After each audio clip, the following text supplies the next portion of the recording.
ஆலயங்களிலே பிரதிஷ்டை செய்யப்பட்டிருக்கின்ற இறைவனுடைய விக்கிரகங்களை திருமேனிங்கிற வார்த்தையால சொல்லி செல அப்படின்ற வார்த்தையை தவிர்த்து விட்டு திருமேனிங்கிற வார்த்தையை உபயோகப்படுத்த ஆரம்பிச்சிருக்காங்களோ ரொம்ப நல்ல ஊடகங்கள் ஆலயங்களிலே பெருமான் அர்ச்சாவதாரமாக எழுந்தருளி இருக்கின்ற அந்த விக்கிரகங்களை திருமேனி என்கின்ற வார்த்தையாலே சொல்ல துவங்கி இருக்கிறார்கள். அது மிகப்பெரிய எனக்கு சந்தோஷத்தை கொடுக்குது. அதே மாதிரி அந்த ஊடகங்கள் எல்லாம் தயவு செய்து இதுக்கு மேல புராணத்தை பிரபஞ்ச வரலாறு என்கின்ற வார்த்தையாலே சொல்ல வேண்டும் என்று வேண்டுகோள் வைக்கின்றேன்.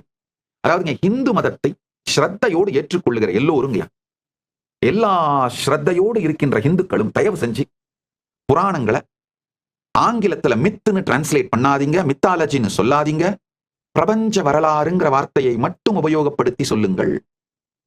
காஸ்மிக் ஹிஸ்டரி, பிரபஞ்ச வரலாறு, ஆங்கிலத்துல cosmic history, history of the universe அப்படிங்கிற வார்த்தைகளால சொல்லலாம். தமிழ்ல பிரபஞ்ச வரலாறு அப்படின்னு சொல்லலாம். பாகவதத்திலே இருக்கின்ற ஒரு வரலாற்று நிகழ்வு. இதை புரிஞ்சுக்கிட்டு புராணங்களை படிச்சீங்கன்னாங்க, அப்பா அது எவ்வளவு பெரிய ஞான களஞ்சியம், வரலாற்று பேரறிவு களஞ்சியம். இதை படிச்சீங்கன்னா நம்ம முன்னோர்கள் எவ்வளவு பெரிய சக்திமான்கள், எவ்வளவு உயர்ந்தவர்கள்னு புரிஞ்சு நம் முன்னோர்கள் மீது கடந்ததன் மீது மரியாதை வந்தால்தான் அதை எதிர்காலத்திலே மீண்டும் உருவாக்கும் திறனும் சக்தியும் தெளிவும் வருங்கய்யா.